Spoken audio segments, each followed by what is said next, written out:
Nimra Bucha, and I'm so excited to talk to her about her latest dramatic reading. Hello and welcome, Nimra.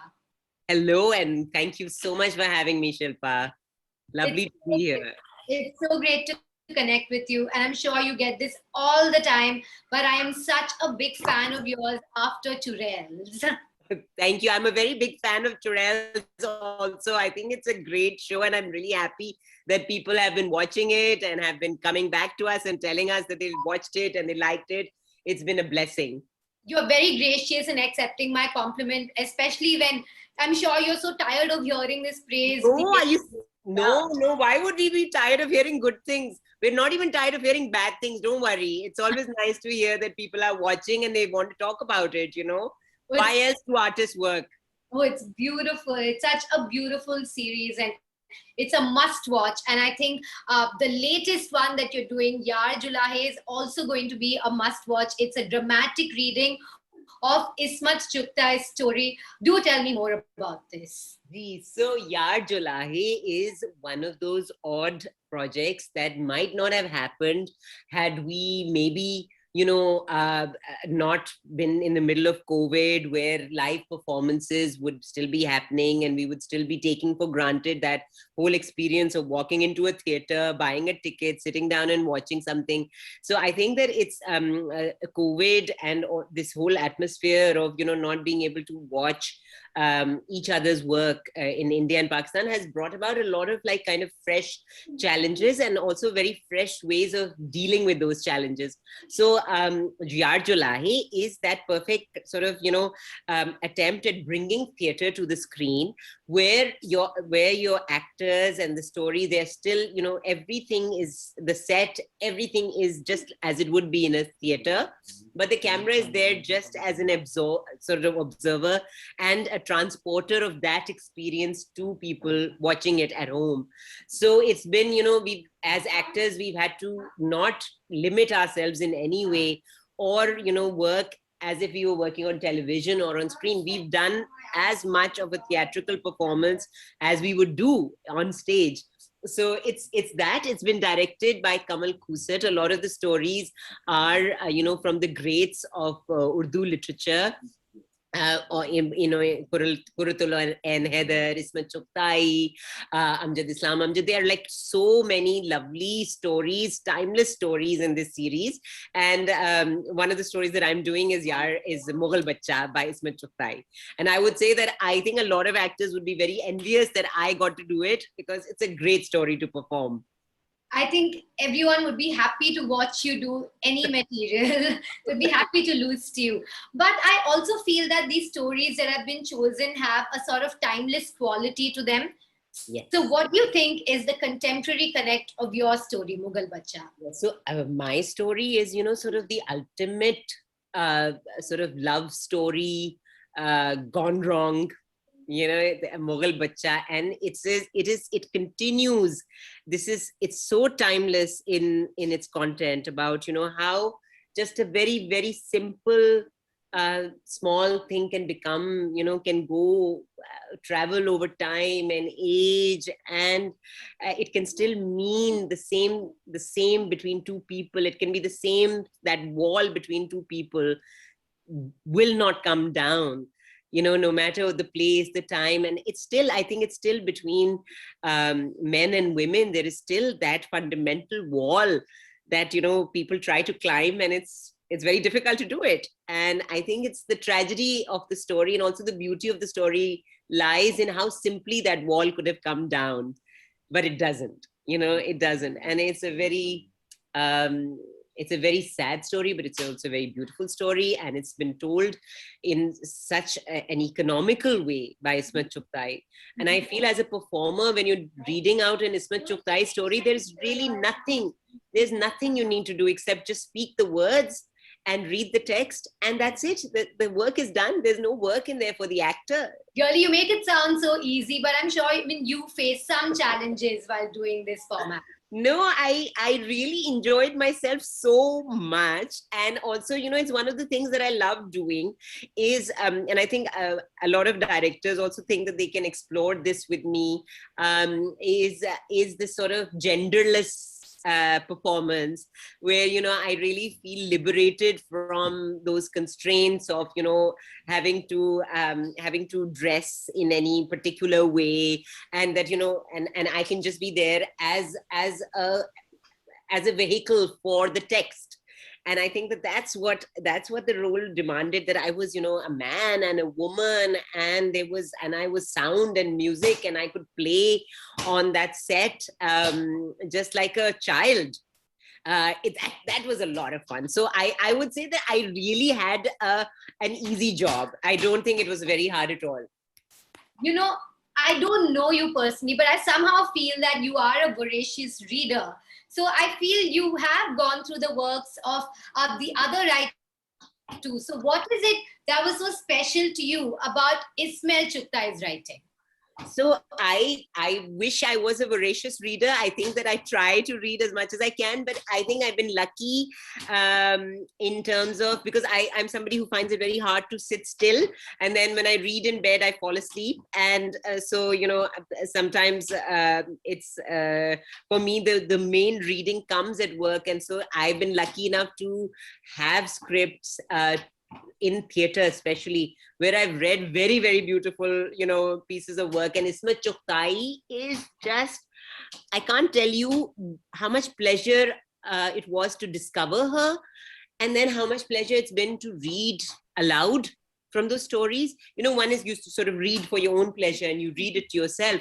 And then what is even more pleasurable is reading it out to other people and watching them get the pleasure. And this particular story, I have to tell you that I was lucky enough to be in the audience when Ratna Pathak performed it in Pakistan. That she and Nasir Saab, they have this group, and they perform stories, and she did Ismat Chughtai. It's many, many years ago. I saw it on stage. I was lucky enough, and she's a brilliant performer. She's like tireless. She has so much energy, and so I think for me, it was also like to kind of perform something that I had received so much pleasure from. So yeah, win-win situation. Literature really connects our two countries, our entire subcontinent, and also the tradition of Dastan Goi. Yes. Have you watched other performances from India as well of Dastan Goi? Yes, I have. And believe me, it's just a magical experience. I think the memory of a performer is one of the most kind of the weapons of the performer. And the way that the Dastan Goi people, they have all of these texts memorized, and it's just magical. And you just hope and pray that their memories always stay the same. It transports you, because you don't need anything. That's also the thing, that you don't need anything. You just need a text, and you need a human, an actor, and that's it. You're transported. A whole world kind of builds up around you, explodes around you. And that's what happens with a good storytelling. Apart from you, there are other great actors who performed the other episodes too, like Mahira Khan, Fawad Khan, Sania Saeed. Whose episode are you most excited to watch? So I'm very, very excited to watch everybody's, but Sarmad Khusat, I love watching what he's going to do, and he's done some crazy things in it. Also, I'm really excited to watch everybody. Sarwat Gilani's one looks very interesting, I have to say, because I think she's doing something that she hasn't done before. Yeah, I think it's everybody really. That's very diplomatic. That's very diplomatic, I have to say. I know you studied drama at the Bard College in London. Did you tap into what you learned then for this dramatic reading? Because I'm sure it was very intensive. So Bard College I went to. I think there's some information on the internet about my education, which is sort of slightly a little. So I never studied drama. I went to I studied political science. That's what I did in college. Yes. Trust the internet. I please, no, I don't blame you, because there are people who sort of have posted things like that. But yes, I went to this very small college and I studied political science. But I've always done drama in school. I went to a girls' school, and there I always used to get the male parts because of my voice. So I always used to play the Badshah, and So that was fun. Being in a girls' school is one of the most fun experiences, I have to say. If I think mixed education is great, but girls' schools are too much fun.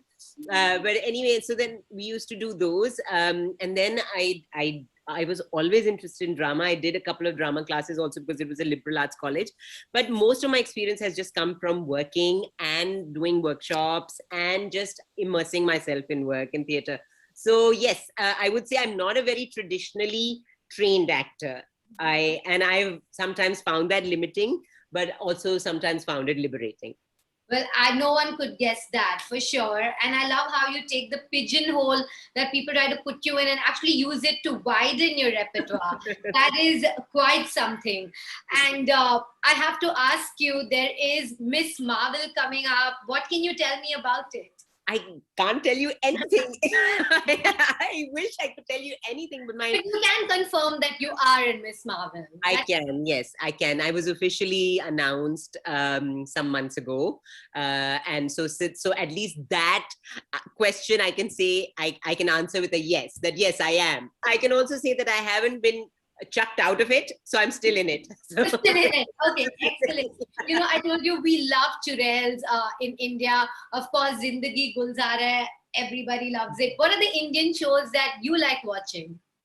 Oh God, there's so many. But I would say I'm more of a movie person than a series, because I don't like cliffhangers, and also I don't like when when I know that I have to watch 12 of those, and I think even watching one is hard enough. Like I watch one film in like 3 sittings. So I'm a very big fan of Indian cinema, and I always have been, and it's just it's what we grew up on. But can you tell me anything that you watched recently that you liked? So recently, what did I watch? I watched something recently. I watched Paglate. Mm-hmm. And that was a lot of fun. I rewatched, because I just keep rewatching Maqbool. Mm-hmm. It's one of my favorite films, like all time favorite films. And so I watched Maqbool again on YouTube. It was actually I don't know why it was on YouTube, but yes, I watched it. Yeah, so wonderful. And I know that there's a lot of new stuff that Z has launched, like Indian. I think I have to wait to become a more patient person to actually sit down and watch TV series. Even Churails I haven't watched in one go, by the way. I haven't. Asim is still very mad about that. Have you watched it? I have to ask you that. I have watched bits. I have watched, because when I read the script, I had always imagined, especially the scenes that I'm not in, I had imagined how they would be performed by the actors. So there have been scenes that I've kind of gone and looked at and watched, and but not in one go and not in the right order. I haven't watched it. Now I'm sure you know my next question. I'm sure you can guess it. What is it? Season 2 coming up? I was about to guess it, actually. I was about to. So I know that despite my protest, because I was like, no, this is perfect. We don't need a season 2. We don't need a season 2. But I think that it will happen. I think it will happen. I only know that it will happen, but I don't know when it will come out. But I don't know what will happen in it. But that's great news. I'm happy we get to see you in Churails, we get to see you in Miss Marvel, but first Yaar Julahay, and I'm very excited about all of that. Thank you so much for joining me today, Nimra. It was an absolute pleasure. Thank you, Shilpa. You were lovely. Have fun. Bye-bye. I love talking to you. Thank you so much. Thanks a lot.